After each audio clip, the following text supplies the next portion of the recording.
Greetings, Cap fans, and welcome to episode 264 of the Captain America Comic Book Fans Podcast. I'm Rick Verbanis, and I'm your host. I've got a co host. He's the best gosh darn one out there. His name is Bob Lucius. Oh, Bob. That's it, man. Game over, man. Game over. Oh, that was a classic, Rick. Classic. Well done. Well Thank done. you. Who is that? That's from Aliens, man. The Space Marines. Yeah, it's Bill Paxton. Bill Paxton. God Yeah. rest his soul. Yeah. Yeah. My friends and I used to quote that movie, and that was like one of our favorite lines. I got news for you, man. We're a bleep. He had so many great roles, man. He did. Weird Science, man. He was just all over it in Weird Science. There was a point where he was the only actor to have been killed by an alien, killed by a predator, right, and killed by a Terminator. Yeah. Right. Yeah. He made the rounds. And I think if I'm not mistaken, his final role was in Agents of S.H.I.E.L.D., right? I don't know if that was his final role, but yeah, he was. A bad guy in Agents of S.H.I.E.L.D. Yeah. Yeah. His exit scene was just chef's kiss, man. That was just great. I don't know if you recall that, but it was go back check it out. yeah. I did enjoy Agents of S.H.I.E.L.D. Did you like that? I did. I'll be honest with you. I didn't see the last couple seasons. I sort of gave up after the second season. Yeah, I did. Oh no. I did. Let me tell you. My favorite season was a season where it was kind of an alternate reality. Yeah. And they were in Hydra had taken over, and Fitz became the leader of Hydra, and that was really cool because they were in some. It was almost like being in the Matrix, and they were kind of in there. Right. And, that was really good. And then the last season was really, really good because everybody was split out into different time eras. And so they were going into different time eras to try to rescue people. And it was a lot of fun. So if you missed those seasons, I should go back and check it out. Yeah. I just thought season one was just so great, and I was like, I didn't like season one. Really? You didn't like season one? No, I thought season two was so much better. Well, I liked it was season one was the crossover, right? With Winter Soldier? At the end of season one, it went into Winter Soldier. Okay. All right. So and then it got good. Got it. Because to me, and I don't want to give anything away, people haven't seen it. Yeah. But there is a character who you think is a S.H.I.E.L.D. agent. Yeah. And between season one, at the end of season one, going into Winter Soldier, and then going season two, you find out that that person was Hydra all along. All right. And all of a sudden, that person became more interesting because they were boring up until that point. Yeah. And I just, I wasn't a fan of that character up until they became a bad guy. Yeah. Good stuff, though. Good stuff. Anyway, why am I talking to you about hey, dude, game over? Because, Rick, tonight we have the most unexpected guest on our show to talk about an unexpected, pleasant surprise, I have to say. Who was that? I have to say. Ed Grimley. Ed Grimley. I must say. I used to be able to do impersonation. Did you? Oh my gosh. Yes. Just Martin Short, national treasure. In any case, Alien versus Captain America. A book that neither one of us thought we'd enjoy. And we both ended up loving it. And you managed to land the writer of that series on tonight's show, man. Yeah. Well, what's exciting, Bob, is that issue number 1 comes out today. If you're listening to this podcast on the day it comes out, guess what else comes out today? And that is Alien versus Captain America number 1. And you're right. We do have the writer, Frank Tieri, on the show. We also, we're very fortunate to get an advanced copy of number 1. And you and I got a chance to read it. I did. It was hard to read, though, because across some of my pages, it kept saying Rick Verbanis in big letters. Big watermark letters. No, I'm just kidding.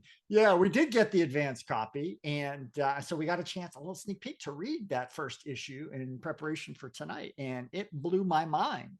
Yeah. And a big shout out to the editor of Alien versus Captain America, which is Mark Panacea. He was the one who set us up with Frank and also got us that advanced copy. And also a big shout out to Alana Smith for introducing us to Mark. Big friend of So the show. yeah, so but I gotta say, listeners, you're in for a treat because Frank is a hoot, and you're gonna really want to hear this interview with him. Yeah, I mean, he's got a storied history. And we're going to talk a little bit about some of that in the interview. But he did a bang up job on this first issue, Rick. So I can only imagine if this is like a slow burn and it's going to explode. I can't imagine like explode like a chest burster, perhaps. Yes, I can't imagine where this series might be a going. So I face can't. hugger. Yeah, I can't wait to talk to him. Yeah. Bob, getting back to the Alien movies, the franchise, right, which came out in 1979. That was the first movie with Sigourney Weaver. That was where they said, in space, no one can hear you scream, Right. right? And it Yeah. was a horror movie that happened to be sci-fi. Yeah. And then it kind of took a life of its own, right? Yeah. In 1986, they did a sequel of 7 years later, and it was Aliens, plural. Yeah. And so now it was no longer one alien that was fighting them, it was a whole horde of aliens. And then we had Alien 3 in 92, Alien Resurrection in 97, and all of those had Sigourney Weaver. And then finally, she's like, I'm done, you know? Yeah. Then we had Aliens versus Predator Yeah. in 2004. And then we had Aliens versus Predator Requiem in 2007. Prometheus Prometheus. was Right. 2012, and that kind of went back to like the origin of the species, the Yeah. xenomorphs. And then you had a sequel to that, Alien Covenant, right? Yeah. 2017. And then last year, Alien Romulus. Do you have a favorite? I'm a purist, Rick. That first one scared the crap. Even today, if I Mm, watch that, it is just spooky. Uh, like I still jump. And that original, chest burster scene with Anthony Hurd.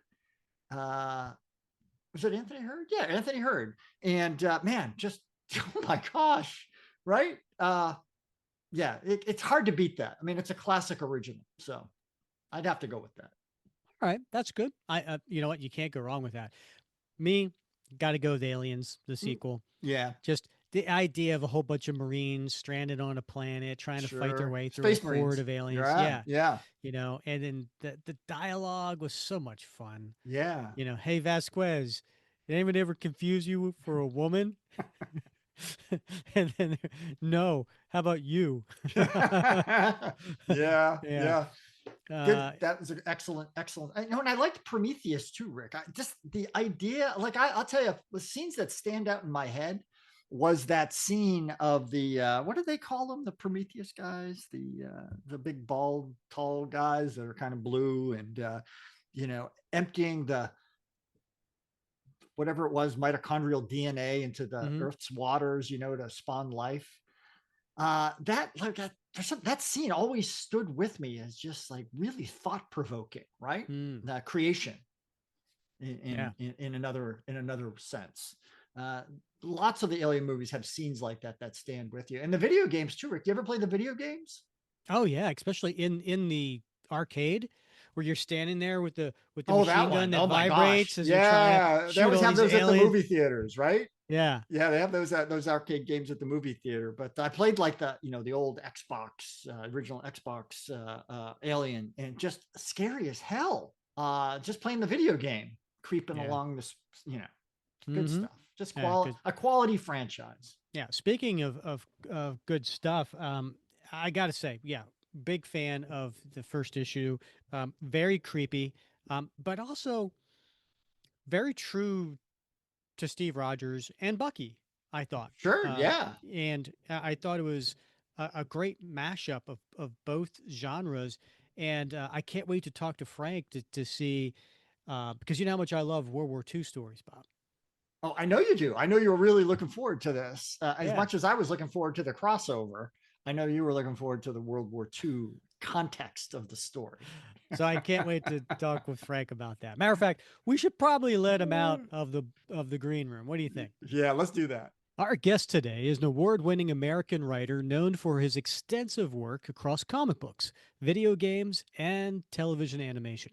Since 2000, he has written for several major comic book publishers, including Marvel, DC, IDW, and Archie Comics. Known for his gritty style with runs on characters such as Wolverine, Deadpool, and Weapon X, he now turns his talents to Captain America for a very unique story none of us ever imagined. After 30 years with Dark Horse, Marvel obtained the rights to the Alien franchise in 2020, paving the way for the Xenomorph to invade Marvel stories. Debuting today is Alien versus Captain America #1, and we're very excited to have writer Frank Tieri join the show. Frank, welcome. That was a nice introduction there. It made me sound more important than I am. Now, we will say Frank's having a little difficulty with his camera, so we'll continue on, and you'll just see Frank's smiling face here with the image we'll put up. Yeah, I'm like the Wizard of Oz here. All right, people know what I look like, so good enough. All right. Well, so as I mentioned, hitting the stands today is #1, and listen, Bob and I were able to get an advance copy for review. And I'm going to go on record and say I really enjoyed this first issue, and I'm looking forward to chatting with you about it. But before we get started, for the listeners who may not be familiar, here is Marvel's solicitation for the series. The Red Skull's newest recruits. It's World War II, and Hydra seeks a new weapon to defeat the Allies and win the war. To that end, the Red Skull has sent Baron Strucker on an expedition to the Himalayas to find the fabled city of Adelan. But instead of finding the Inhumans, Strucker uncovers something much more deadly, much more alien. Can Captain America and the Howling Commandos stop the Skull and his newfound xenomorph weapons, or will the first Avenger learn that in war-torn Europe, no one can hear you scream? Not a bad solicit, right? That's pretty good. Yeah, that's good. I wrote that too. Not too bad. That's nicely done. All right. All right. So let's start with this unlikely matchup, how it came about and how you got involved. Let's see. I don't. I remember they were talking to me a while about doing stuff for the Fox properties that Marvel has, whether it was Alien or Predator or even Planet of the Apes, and I don't remember the Captain America thing. I remember I wanted to do a period piece.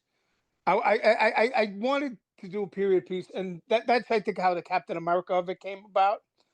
So that's and I knew I wanted to do World War II as the backdrop, and then once you do that, you get all the stuff with Hydra, Nazis, with Hitler's obsession with the occult and trying to get ways to win the war, and that's how I came about the idea of to have Strucker go on this expedition. Being sent by the Red Skull to look for a weapon to win the war for the Skull. So that's basically how it came about. Well, I got to tell you, Frank. When we first heard about this, I #1, I was like, I don't know, and this doesn't really sound like my thing. Yeah. And Rick was like, oh no, World War II, because Rick has never met a World War II Captain America story that he liked. We joke about it on the show. Oh, really? Yeah. Why don't you like World War II Captain America stories? It's not that I don't like them. It's just what's the matter with you, buddy? It's just I've never seen one that was really unique that involved xenomorphs. There you have it. Right. Okay, fine. Yeah. All right, fine. Well, I will say though, Frank, before we get started on these questions, he wrote me the night after getting the advanced copy and said, man, have you read it yet? This thing is amazing. So, we got a convert on our hands, Frank. Good. So I agree with you. I agree with you.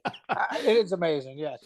Yeah. So, but I did want to talk about World War II. You said you were interested in doing a period piece and specifically a World War II piece. Why is that an era that you find interesting, No, fascinating?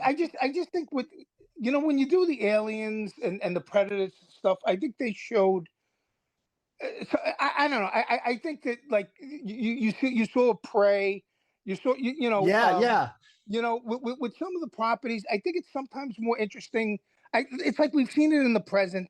I Hmm. think sometimes it's more interesting to just do it in the past. The weapons are limited.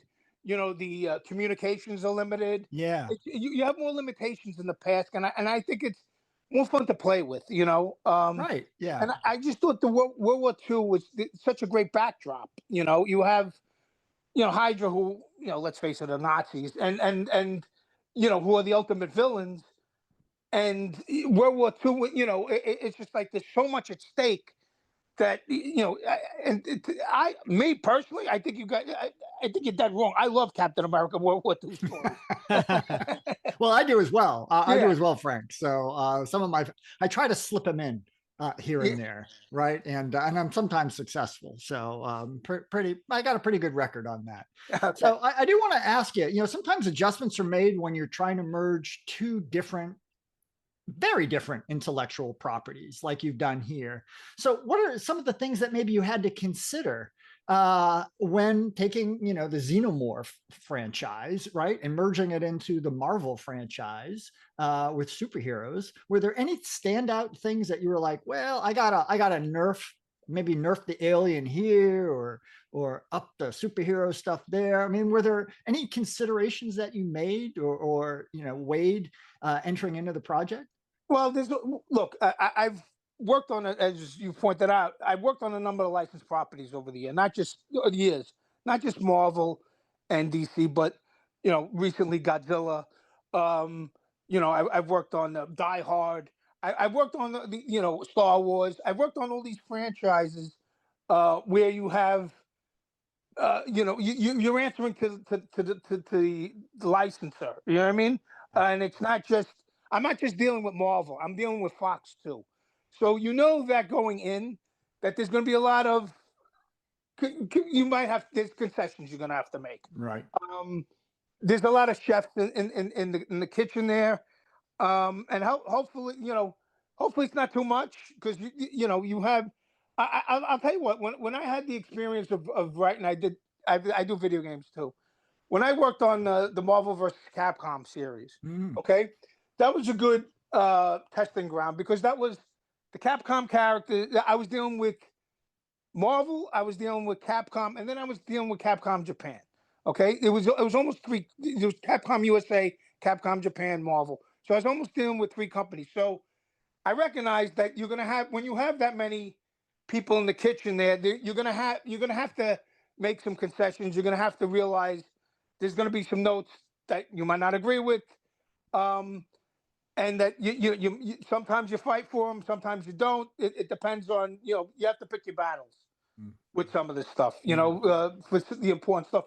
Luckily, I had my editor, Mark Panicia, was a good front man for this. He was good with navigating all these waters. Mm. When I first saw that the title solicited earlier this year, I was actually thrown a little bit by the singular version of Alien versus Cap instead of Aliens versus Cap. And Yeah, then I thought it was aliens too, but then it's Alien. I guess. Look, however they want to. The funny thing is, my first introduction to the aliens. Yeah, there you go. Alien franchise was Aliens. Was mine too. I saw it in the movie theater. Actually, of all things, it was like one of the last drive-in theaters in Canada with my cousins. Um, and we saw it, and it was that movie that stuck with me out of all the alien of it. So I always say aliens instead of alien, but I guess they call the franchise Alien. Fine, whatever. Yeah. And when the solicit, and by the way, that was my favorite of all the Alien Me too. It's movies. still my favorite of all Yeah, the. absolutely. Yeah, absolutely. So many quotable lines. Um, so the solicitation led to several online chats. As fans want to do, right? Like who would Uh, win in a fight? Topics range from whether the acid from the creatures would get through Cap's chainmail to, Cap could win one on one, but maybe not against a horde. Did you have to like think these types of things through when structuring your story? Yes, yes. There's a moment where we put up the acid against Cap's shield, and we see how that works. There's moments where Cap is going one on one with an alien. There's moments where he's going where they're fighting multiple aliens. And keep in mind it's not just Cap.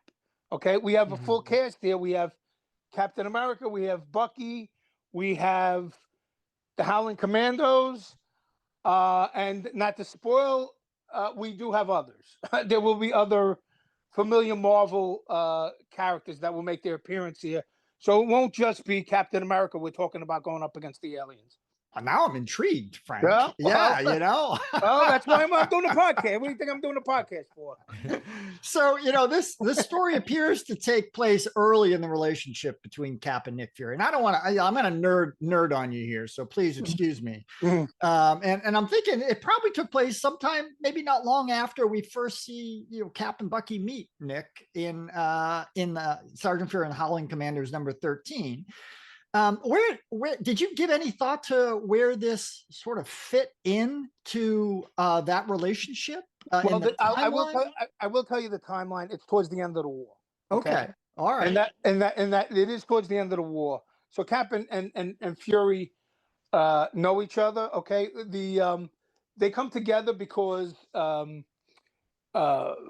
Fury is looking for one of his missing soldiers that's been taken by Hydra.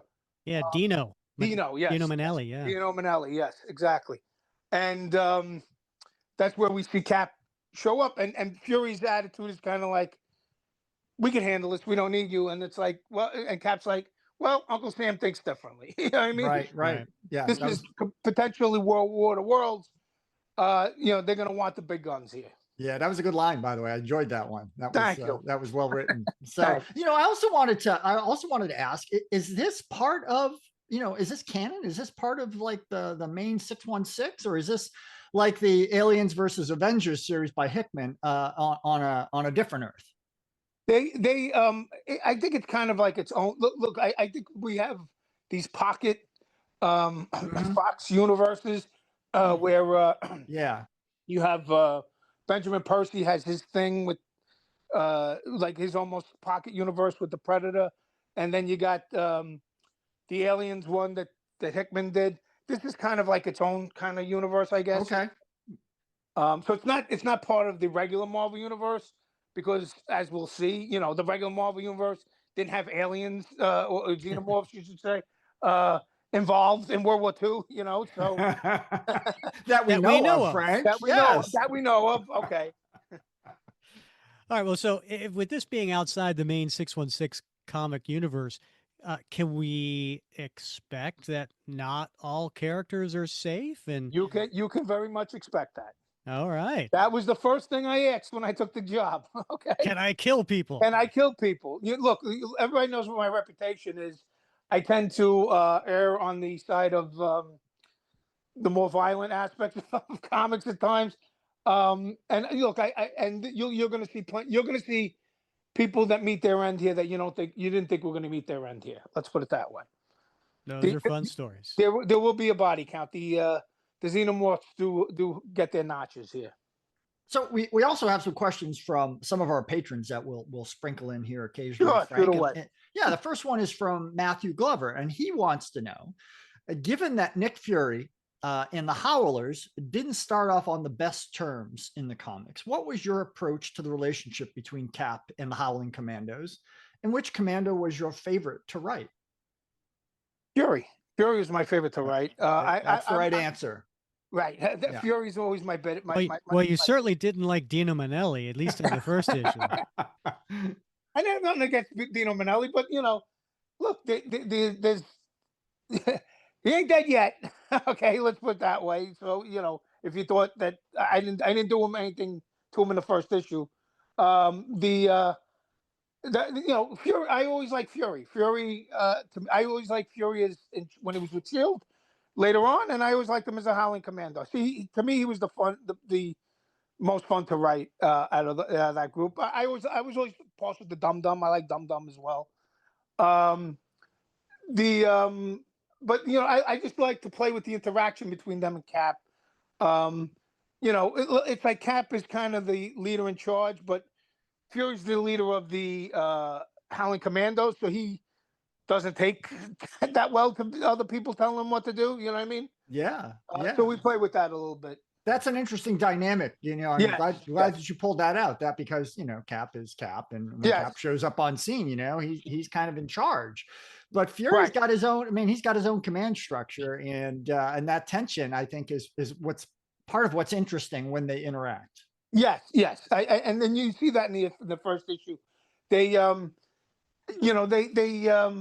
it's like Fury is the guy in charge of the commandos. They all look to him for leadership. But when Cap's there, it's like, well, he's Captain America. So Right. even Fury's got begrudgingly gotta give Cap the leadership reins begrudgingly. There were a few elements in the story that seem to have been maybe taken out from the Captain America First Avenger movie. So instead of Nazis, we have Hydra. Yes, yes, Arnim Zola is working for the Red Skull during World yeah. War II. Mhm. He even has a resemblance to the actor Toby Jones. Was that intentional to add those elements to have a bit of a movie feel because Yes, of Aliens? yes. There's also, if you notice in the Captain America in the first issue, there's kind of almost like nods to Indiana Jones a bit. Yeah, with the With temple. with the temple and the boss scene. There's nods to a movie called 7 Years in Tibet with Brad Pitt. With them going on an exhibition. Looking for something for Hitler in that instance. Um, that's the thing. They would send. If you know your history, Hitler sent people on these crazy expeditions and stuff like that with he was obsessed with the occult, and they were looking for UFOs at times and stuff like that. The Spear So of Destiny. Yeah. yeah, the Spear of Destiny, exactly. Yeah. This is along those lines, okay? Where he heard about the Inhumans, and he figured, you know what? Let's go on an expedition. Let's see if we can find these Inhumans. Maybe there's some weaponry or something about their society that can help me win the war. And that's what kicks it all off. And he sends Strucker to do that. That is a well that keeps giving. That whole obsession with the paranormal and the occult, and Exactly. yeah, that's Exactly. good stuff. You can plumb that. Exactly. And the Right. Nazis, of course, and obviously Hydra's a villain for the Nazis. They're the ultimate villains. And you have the ultimate villains, you have the ultimate hero in Captain America, and you have the ultimate horror show in Alien. So that's what we got there. Okay. Well, we have another question from a patron, Mark Domar, and I know you've touched on this already, so I'm going to add to it. But he wants to know: is there more oversight on what is okay to have characters do when it involves other properties like Alien?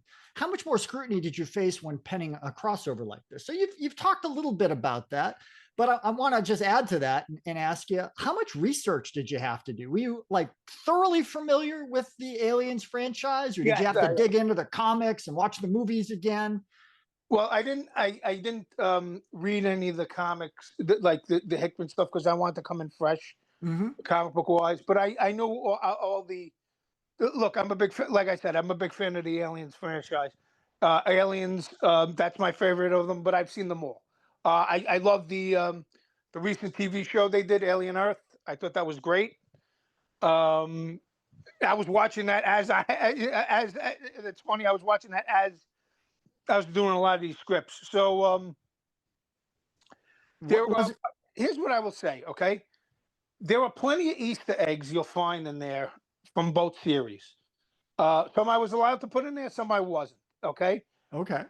So, but you'll see a lot of I just wrote the final issue, and there's plenty of Easter egg stuff. So let's see what and here's what everybody lets me get away with. Yeah, I was very cognizant of that going in. That I knew fans would want to see those moments. These little winks at the audience. Right. Well, it's surely it wasn't a coincidence that the Hickman series and your series has come out in the same year as the Aliens FX Aliens Earth series Right, came out, right. right? I mean, I'm assuming there's some intentionality there behind marketing. I don't know if in particular. I mean, again, they were talking to me about doing stuff with the Fox properties before the Alien series came out. So Mhm. it just might, but it's one of those things where okay, people are talking about Alien again. Let's get a Yeah. series. You know what I mean? This is a good time for it. Um, you do in instances like this take advantage of the synergy that they can get. Um, so let's hope people who like that series want to pick up the book too. Yeah, and speaking of the book, I really like the choice of Stefano Raffaele as artist for the He's series. done a great job. Stefano's done a great job. Yeah, And well, no matter how crazy I've given him stuff to do, and there's a lot of crazy stuff in the series. Trust me. The first issue is really only the tip of the iceberg. We really, you know, it really hits the fan next issue. Next issue is you're going to see um, how crazy things are going to be getting. Um, but he's come along for the ride. Every time I've given him something crazy to do, he's been right there. He's delivered on every front. yeah. And listen, I, it's his style. To me is just really appropriate for this story. 100%, You know, 100%. and he's been around since the mid '90s, right? So it's got just the right amount of detail, Yep. but it has an eerie feel, which captures not only the horror of both war and the xenomorphs. Yes. And then that's what we wanted on this series. There were definitely moments where it's a horror movie. I play very much into that at moments, and then there's very much instances where there's big battle stuff. you know. So, and again, he thankfully was able to meet me on all those fronts. Every time if I said, "Hey, they're walking into a creepy room," and you know, he captured that move of typical horror movie stuff. And then if I said, "There's a big battle here with aliens and whatnot," he was able to do that. We got lucky with him on this as the artist. Let me tell you. Yeah, sometimes his art, on the war stuff reminded me of the old Joe Kubert war stuff. Mhm. And then the horror stuff kind of remind me of Lee Weeks. Yeah, You know, yeah. I yeah. could see that. Hmm. So we have another question from Tom Boyd, and there's a trend in these questions, right? There's kind of a theme running through them because Tom asks, and he's writing from the UK, by the way. I'm Okay. wondering what it's like to come onto not one but two existing characters for a story. How much thought do you put into continuity, or is it always more character driven?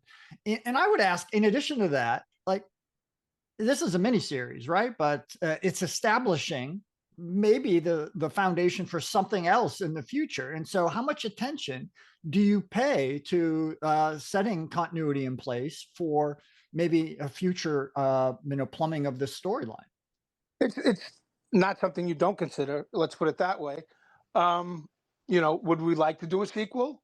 Yes. If sales are there, if fans support it, that's the way things work. you know. So it is something you take into account. But the tricky thing when you do these crossovers, and I've done a number of crossovers, and you have to be true to both characters. You have to satisfy both masters. Um, and sometimes that's a tricky dance. But I think we got the balance here. I think we got a good balance of keeping Marvel happy and keeping Fox happy with what we accomplished here. So some of our listeners are old school, and hmm and they stopped reading new comics a long time ago. What do you say to those Cap fans to get them to try out Alien versus Captain America? Well, look, I think it's true to Captain America of any age, honestly. If you like the movie, like you said, there's very much elements of the first Avenger in there. If you like Cap as a hero, and in the comics, I think I think there's something there for every Captain America fan. I think we did Cap proud in this series. I think Captain America fans will be happy. Let's put it that way. And World War II fans, Frank. And World War II fans, Yeah. Captain America World War II fans, we got to include that. Yes. Yeah. All right. So I wonder how many of the diehard Cap fans out there know this, but this is not your first Captain America story. You actually wrote a 12-page story that appeared in Captain America 616, which was the 70th anniversary That's right. issue. That's right. Yes. And it featured Edmund Heidler. Mm-hmm. Yes. I remember. Yes. Where did that idea come from? And which is this extra hate monger clone that's just kind of out there, not knowing that he's a clone of Adolf Hitler. Did anyone ever follow up on this clone? We haven't followed up on it, but the basis of that story is, I think it's maybe there's two. It's not only that story, but a couple of the few times I've written Captain America, I also wrote him in Weapon X, and when I wrote him in those two stories, in Weapon X and that Cap story you mentioned, I think it's the most Cap in my mind, the most Cap I could make him, if that makes sense. In that, I don't know if you want me to spoil the story, I'll spoil the story. But in that story, yes, it's a clone of. As we all know, the hate monger is a clone of Adolf Hitler. Mm-hmm. But there were multiple. What if there's multiple clones, and one of the clones doesn't always a clone? And in this case, he's just an art dealer. And in the story, Captain America goes to, in the guise of Steve Rogers, he's showing his art to him, and he's basically feeling him out. And what we find out is they're feeling him out because he's the clone of Hitler. And as I recall, Sharon Carter wanted to basically off him right there. Right. Yeah. Yes. And Cap was like, well, wait, no. He's not Hitler yet. And I'm going to fight for that and this is a very Captain America thing. He would fight for the right of, it's kind of like a Minority Report thing where he's not Hitler yet. Yeah. And you have to give him the chance of, we understand what his DNA says and where he came from, but he hasn't done anything yet. He's an art dealer, and that's it. So Cap was like, look, you're not doing anything to him on my watch because we're going to give him that. He has the right to we don't know what's going to happen with him, so let's give him the chance. You're right. Very much a Captain America thing to do. It was a fun 12-page story. It's a great story. Cap fans It's could one of pick it out. my favorite. One of my favorite Cap things. And getting to the Weapon X one, it's a sinister story during World War II, and he clones the Submariner, and he clones the Submariner because he figures the Submariner is the most powerful of the invaders, and he uses the clone of Submariner like that's going to be his guy. You know what I mean?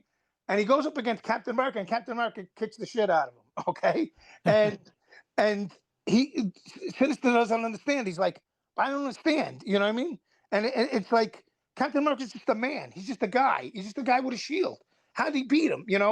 And it's like, that's Captain America, man. You think that Captain America's the guy that doesn't give up. He's the guy that will face defeat all these odds.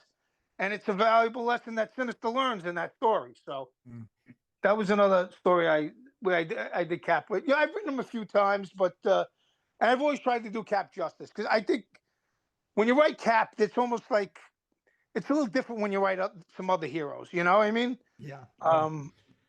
There's a specialness to it. You gotta get Cap right. You know what I mean?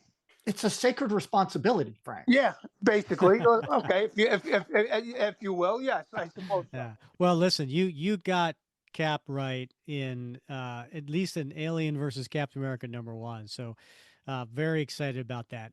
Any projects you've got coming up that you can share with the listeners? Let's see. I just finished off my Godzilla trilogy at IDW. Godzilla Here There Be Didn't you win Dragons. an award for that?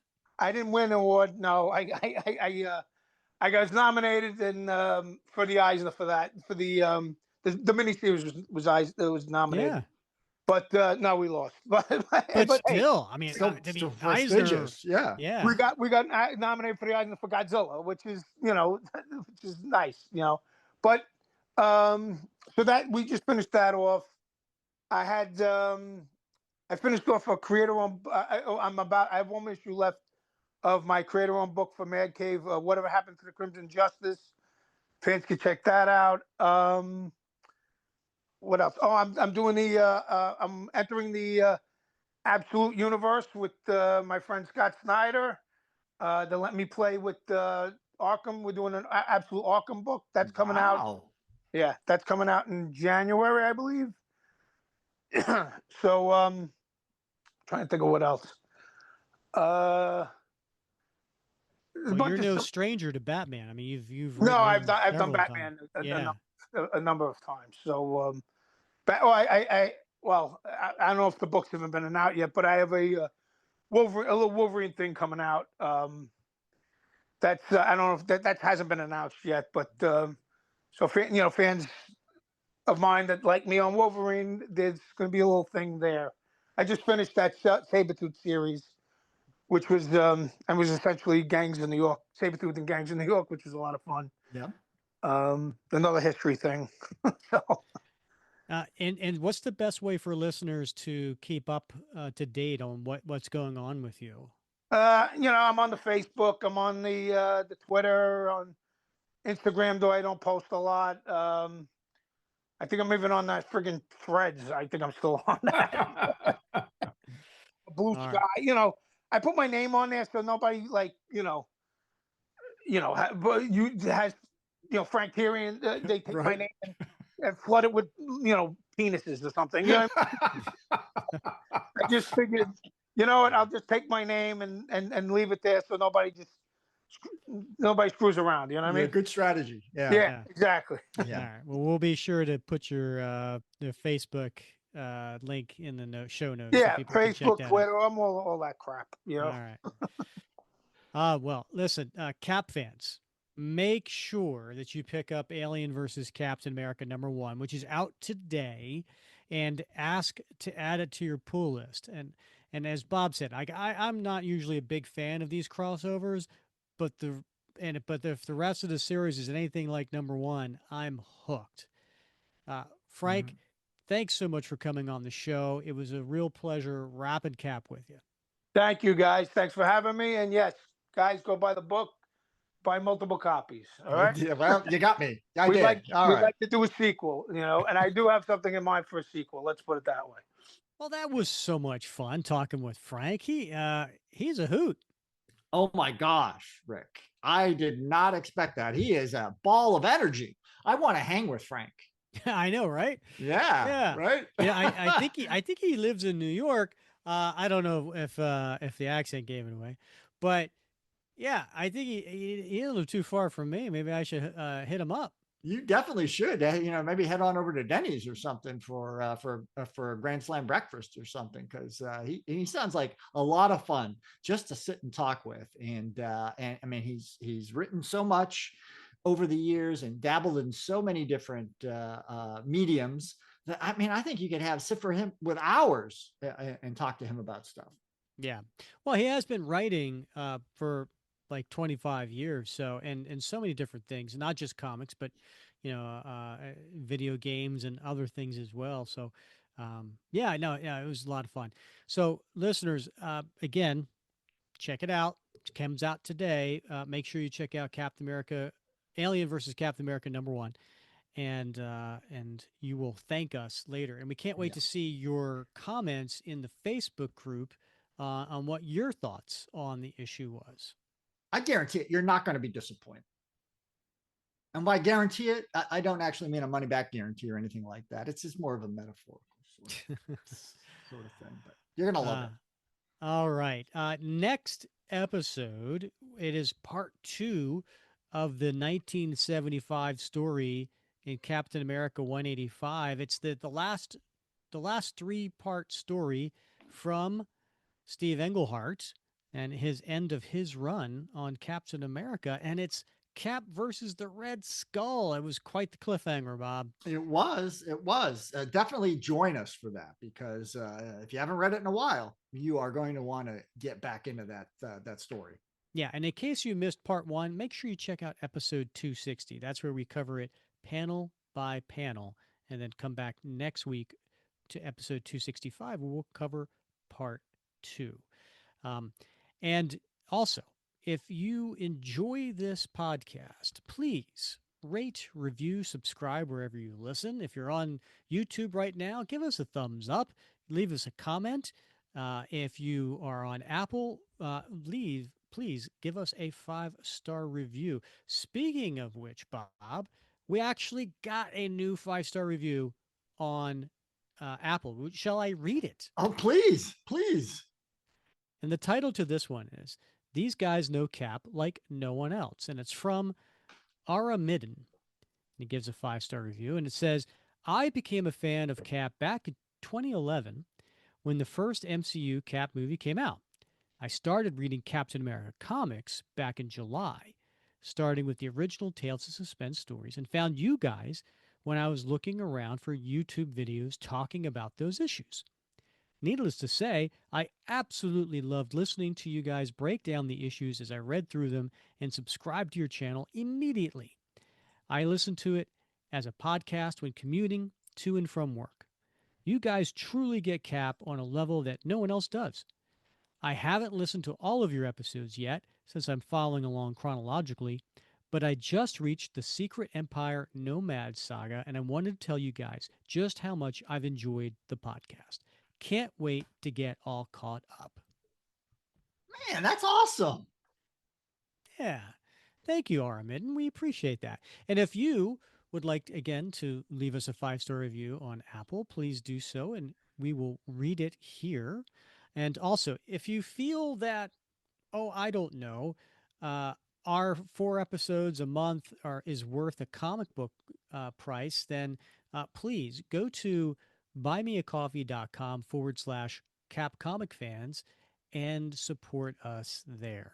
You'll get a lot of perks, including the opportunity to send in questions to our guests like our listeners did today. Bob, any final words? Man, I'm going to go watch the Alien franchise again, Rick. Maybe this weekend with the boy. So I think I've Ooh. been inspired by tonight's conversation with Frank Tieri and the first issue of Alien versus Captain America. So until next week, no one can hear you scream. All right. For Bob Lucius, I'm Rick Verbanis, and you have been listening to another episode of the Captain America Comic Book Fans Podcast.